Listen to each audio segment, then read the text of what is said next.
Assalamualaikum warahmatullahi wabarakatuh. Kembali lagi bersama saya, Hendra HRY Channel. Di kesempatan kali ini, saya akan membahas bagaimana cara membuat EV Open Core menggunakan Open Core SimpliVie pada motherboard ASRock B550M Steel Legend dengan prosesor AMD Ryzen 5 5600G. Untuk video card, di sini saya menggunakan ASRock Phantom Gaming Radeon RX 570 dengan video RAM sebesar 4GB. Untuk memori RAM, saya menggunakan DDR4 sebesar 16GB sebanyak 2 keping dengan total RAM 32GB. Untuk storage, saya menggunakan SSD sebesar 120GB sebagai sistem. Tanpa berlama-lama, mari kita mulai pembahasan meracik settingan EV Open Core. Sekarang buka web browser, kemudian ketik di pencarian Open Core SimpliVie. Klik pada link pertama, lalu klik pada kolom kode, kemudian klik download.zip. Buka file zipnya, kemudian copy folder Open Core SimpliVie main ke arah desktop. Selanjutnya, ketik di browser Hardware Sniffer. Klik pada link kedua di versi rilis. Lalu klik hardwaresniffer.exe. Ketik kembali di pencarian Download Python.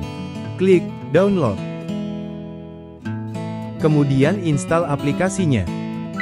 Ketik kembali di pencarian Download Explorer++.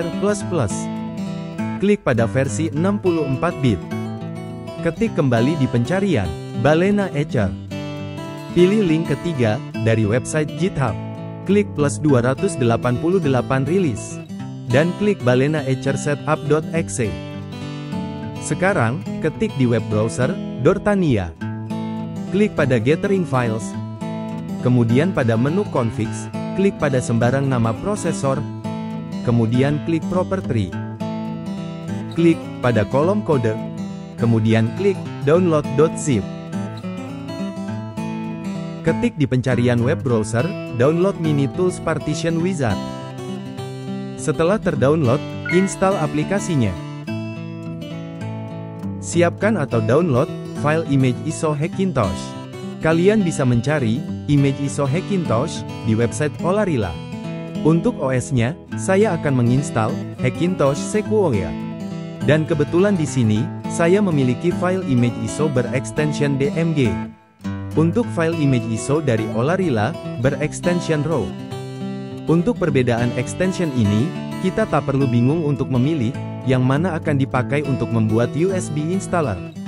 Karena, baik file DMG atau RAW, akan bisa dibuat untuk USB installer menggunakan Balena Etcher. Jadi kalian download saja pada website Olarilla. Dikarenakan, file image ISO saya adalah buatan saya sendiri. Sekarang, buka folder downloads, dan buka file, explorer-64.zip. Copy semua filenya, kemudian buat folder di desktop. Beri nama foldernya, kemudian paste file ke dalam folder. Copy juga, hardwaresniffer.exe, ke desktop. Langkah selanjutnya, buka folder, Open Core SimpliVie, main. Kemudian, klik Run as Administrator, pada file, opencore-simplivie.bat. Klik Run. Pastikan perangkat Anda sudah terhubung dengan jaringan internet. Jika komen prompt terkeluar seperti di video, Run as Administrator kembali pada file opencore-simplivie.bat.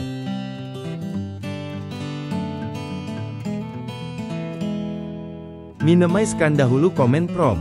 Kemudian, klik Run as Administrator pada file hardwaresniffer.exe. Selanjutnya, ketik T, lalu tekan Enter. Sekarang, diperlihatkan list hardware dari perangkat kita. Ketik H, kemudian tekan Enter. Folder result akan muncul di desktop yang berisi file bernama report.json.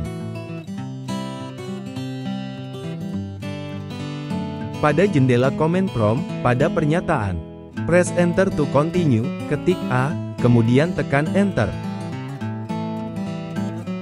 Ketik kembali A, lalu tekan Enter. Proses akan berlangsung.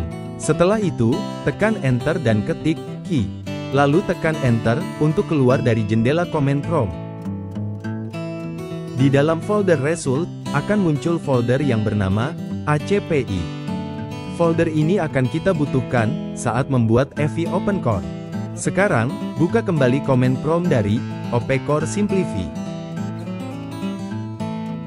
Lalu, ketik 1, kemudian tekan Enter. Proses akan berjalan, tunggu hingga selesai. Sekarang copy lokasi file, report.json, yang berada pada desktop, dengan cara, copy di kolom Explorer-nya, kemudian paste ke layar command prompt. Ketik tanda miring ke kiri, kemudian ketik report.json. Kemudian tekan Enter. Di sini, kita dilihatkan dengan compatibility, yang support untuk motherboard. Tekan Enter, untuk melanjutkan ke proses selanjutnya. Kemudian ketik 24. Setelah itu, tekan Enter untuk installer Mac OS Sequoia. Copy kembali, lokasi folder ACPI, yang berada pada folder result di desktop. Paste ke layar command prompt, kemudian ketik tanda miring ke kiri, dan tekan Enter. Untuk selanjutnya, kalian bisa ketik angka 3-5, untuk melihat file-file yang akan dimasukkan dalam settingan OpenCore. Untuk melihat file ACPI, yang akan dimuat, kalian ketik angka 3, dan tekan Enter. Untuk kembali ke menu sebelumnya, ketik B, dan tekan Enter. Untuk melihat cache yang akan digunakan, ketik angka 4, dan tekan Enter. Untuk kembali ke menu sebelumnya, ketik B, dan tekan Enter. Untuk mengetahui SMBIOS yang akan digunakan, ketik angka 5, kemudian tekan Enter. Untuk kembali ke menu sebelumnya, ketik B, dan tekan Enter. Sekarang, ketik angka 6, kemudian tekan Enter, ketik Y, dan tekan Enter. Dan proses pendownloadan file untuk OpenCore berjalan. Tunggu prosesnya hingga selesai. Setelah itu, untuk audio, di sini saya akan mengetik angka 11, kemudian menekan Enter. Kemudian, folder FE muncul. Cut atau copy ke desktop. Pada jendela command prompt, tekan Enter, dan ketik key, kemudian tekan kembali Enter, untuk keluar dari command prompt. Buka web browser, kemudian ketik di pencarian, download OCLP. Klik pada link pertama. Klik pada bagian opencorepatcher.pkg. Setelah selesai terdownload, tempatkan di external hard disk atau flash disk. Buka browser, ketik di pencarian, Dortania. Pada menu configs, klik AMD Desktop Config, .please. Klik Ryzen and Threadripper.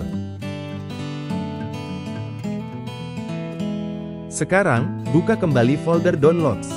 Buka file property-master.zip, lalu copy folder property-master, kemudian taruh ke desktop.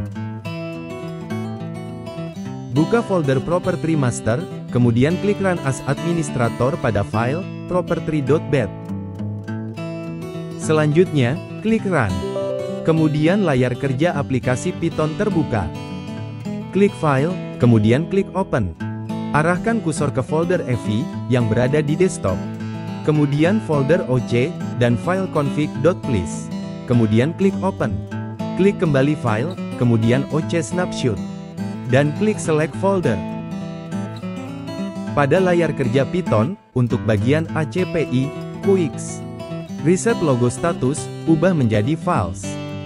Pada bagian NIS, di pengaturan debug, ubah Apple Debug dan Apple Panic dengan true. Disable watchdog, ubah menjadi false. Pada bagian boot, Kubernetes skip speaker, ubah menjadi true. Untuk picker varian, ubah menjadi nama folder tema. Untuk lebih jelasnya, perhatikan langkahnya seperti pada video ini.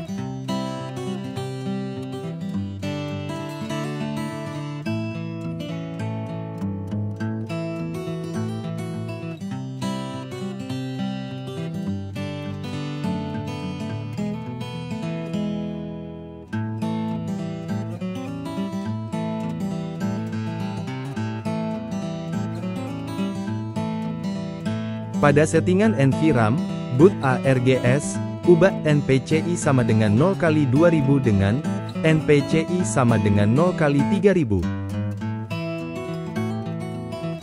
Cut, keep C, MS sama dengan 1, dan taruh di depan, minus V. Tambahkan perintah, unvar GVA sama dengan 1, di depan NPCI sama dengan 0 kali 3000.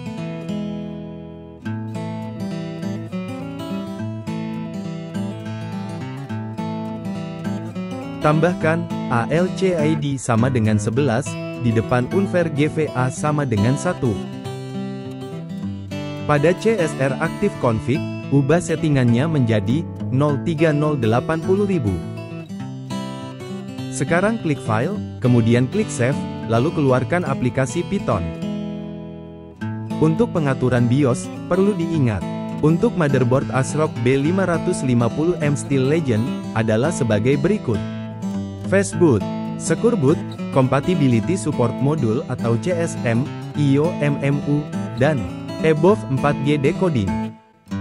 Untuk bagian enable-nya, yaitu EHCI, atau XHCI Handoff, dan SATA mode pada AHCI. Baiklah, sekarang kita akan masuk ke bagian pembuatan USB installer. Siapkan USB sebesar 32 GB, kemudian tancapkan ke komputer. Jika sebelumnya pernah dipakai untuk installer macOS, kalian format dahulu di command prompt dengan perintah dispart. Sekarang buka command prompt, kemudian ketik dispart. Kemudian tekan enter.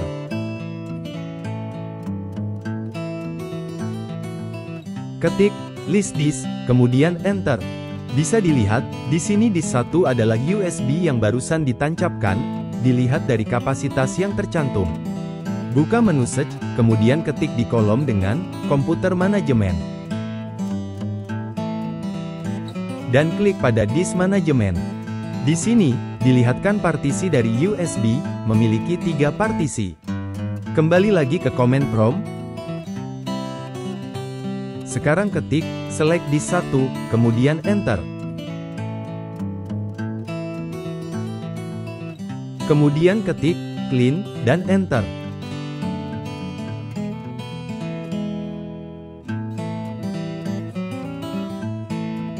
Kemudian ketik, create partition primary, dan enter.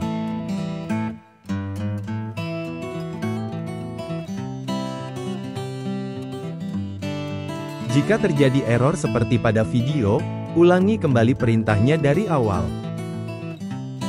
Ketik kembali clean, dan enter.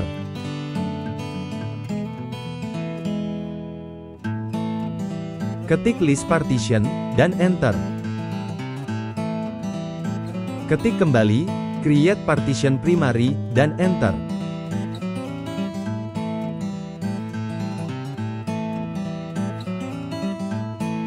Ketik perintah, select partition 1 dan enter. Ketik aktif, dan enter. Ketik format, spasi, fs sama dengan FAT32, spasi, label sama dengan OS, spasi quick. Kemudian tekan enter. Sekarang, proses formatting akan berjalan. Selanjutnya, ketik exit, kemudian enter. Sekarang, jalankan aplikasi Balena Etcher. Klik pada Flash from Files. Dan arahkan ke file image OS. Klik Select Target. Centang nama USB, kemudian klik Select 1. Klik Flash. Kemudian prosesnya berjalan, tunggu hingga selesai.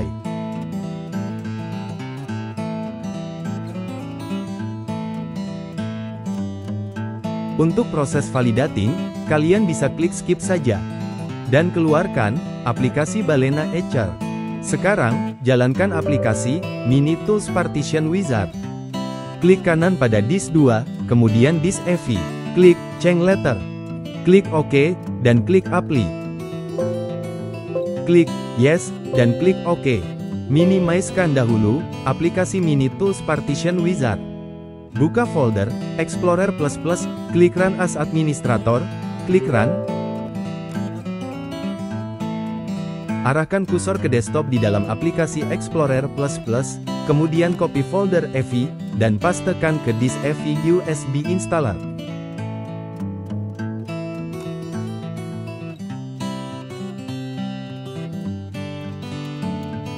Buka kembali aplikasi Minitools Partition Wizard. Klik kanan pada disk 2, kemudian disk EVI. Klik Change Letter. Klik OK, dan klik Apply. Klik Yes, dan klik OK. Kemudian, keluarkan aplikasi Minitools Partition Wizard.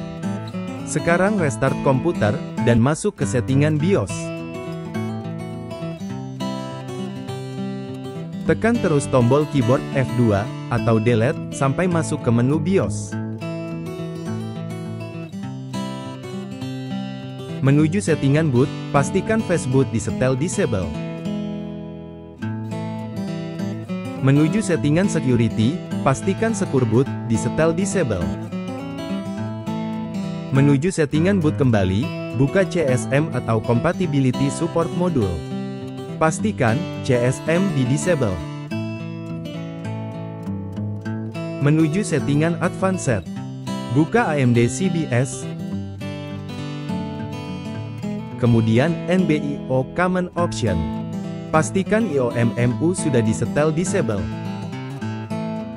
Kembali ke settingan Advanced. Buka PCI Configuration. Pastikan above 4G decoding disetel disable. Kembali lagi ke settingan Advanced. Buka USB Configuration. Pastikan XHCI dalam keadaan enable. Kembali ke settingan Advanced. Buka Storage Configuration. Dan pastikan SATA mode di mode ACI. Selanjutnya, tekan keyboard F10, kemudian Enter, untuk menyimpan hasil settingan.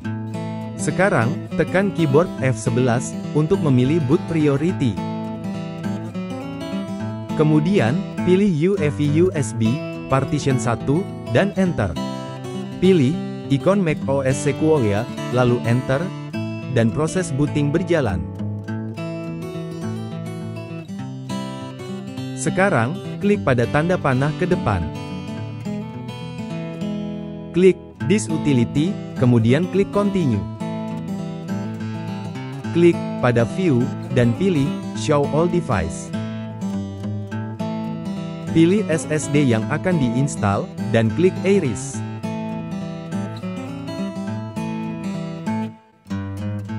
Beri nama SSD, kemudian klik Erase. Klik Done, kemudian keluarkan aplikasi Disk Utility. Klik dua kali pada Install macOS Sequoia.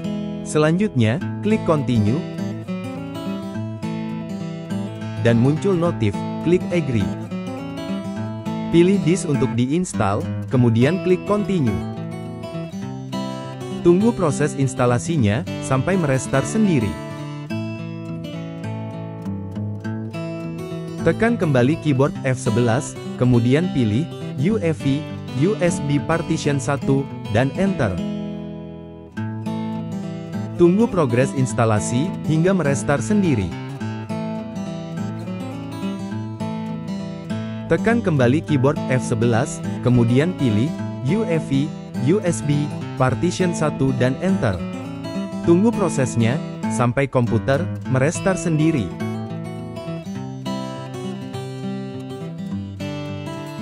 Sekarang, tekan kembali keyboard F11, dan pilih UEFI, USB, Partition 1, dan Enter. Tunggu prosesnya, hingga merestart kembali. Tekan kembali keyboard F11, kemudian pilih UEFI, USB, Partition 1, dan Enter. Tunggu sampai masuk menu registrasi.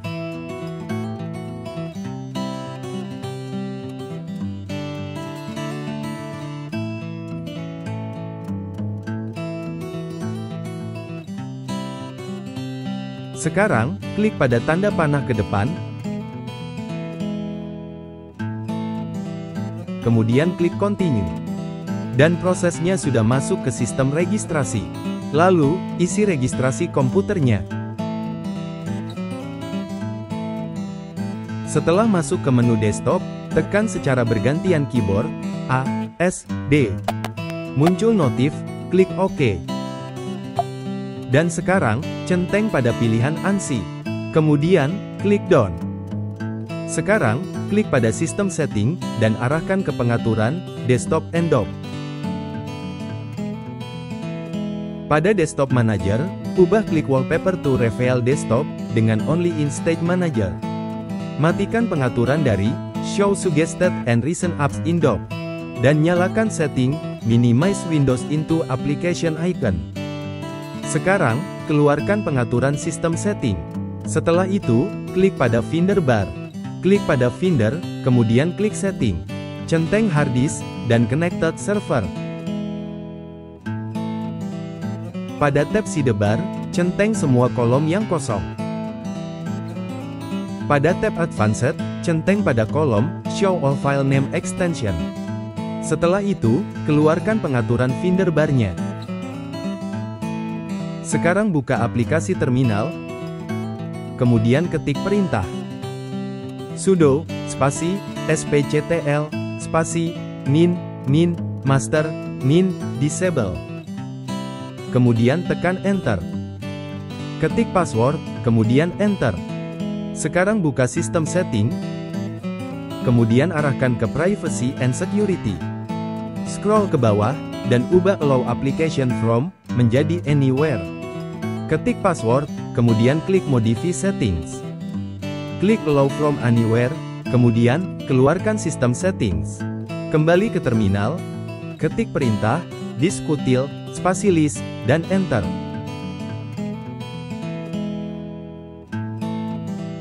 Perhatikan pada tipe dan name. Untuk mengetahui di mana disk EV dari SSD dan USB. Copy disk 0S1. Disk EV dari SSD. Kemudian, ketik sudo, spasi, diskutil, spasi, mount, spasi, garis miring, kemudian dev, lalu garis miring. Dan klik paste, dan tekan Enter. Maka, disk EV SSD akan terbuka. Buka disk EV-nya, kemudian minimizkan. Kembali ke terminal, copy perintah, sudo, spasi, diskutil, spasi, mount, spasi, garis miring, dev, dan garis miring. Pastekan di layar perintah baru. Copy, disk 2S1, dan paste di depan perintah sebelumnya, kemudian Enter. Sekarang, buka disk EV USB installer, copy folder EV, paste ke disk EV dari SSD, atau disk system. Setelah itu, eject semua disk EV yang aktif.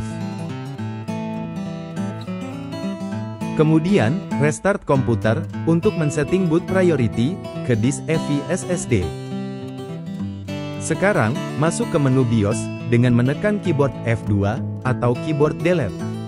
Beralih ke menu boot, ubah boot option ke 1, dengan UEFI dari disk SSD. Tekan keyboard F10, dan Enter untuk menyimpan perubahan.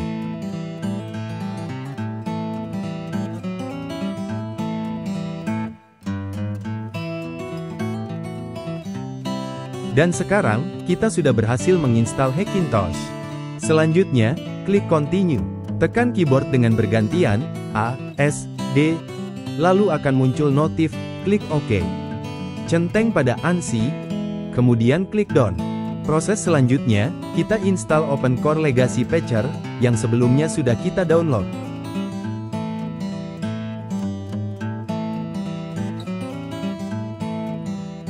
Klik pada OpenCore Patcher.pkg.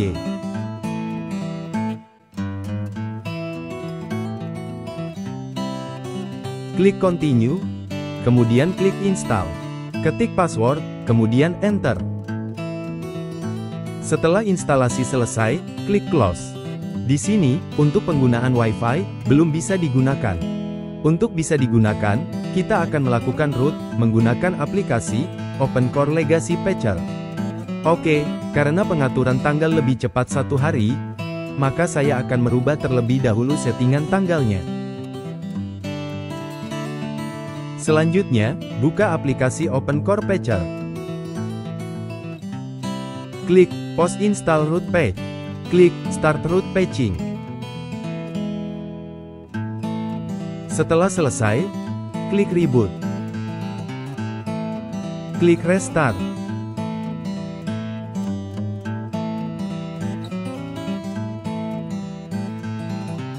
Pilih Reset NVRAM, kemudian Enter. Kemudian, klik atau pilih icon Disk OS, kemudian Enter.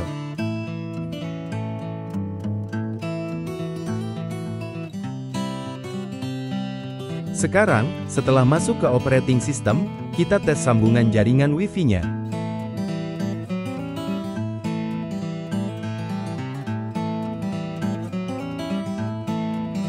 Nah, sekarang jaringan Wi-Fi sudah bisa digunakan. Selanjutnya, mari kita patch atau install AMD Helper untuk compatibility beberapa aplikasi. Buka web browser, kemudian ketik AMD Helper. Klik link yang pertama, kemudian klik +3 rilis. Copy perintah yang disediakan. Buka aplikasi terminal, kemudian klik paste di layar kerja terminal. Kemudian tekan Enter.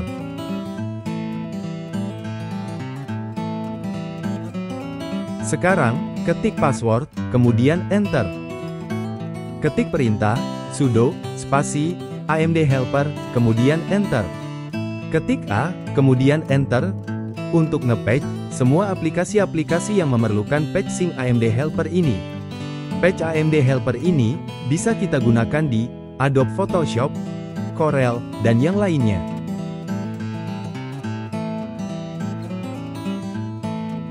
Baiklah, sampai di sini dahulu pembahasan tentang video ini. Terima kasih sudah menonton. Semoga video ini dapat bermanfaat. Jangan lupa like, komen, dan subscribe-nya. Terima kasih.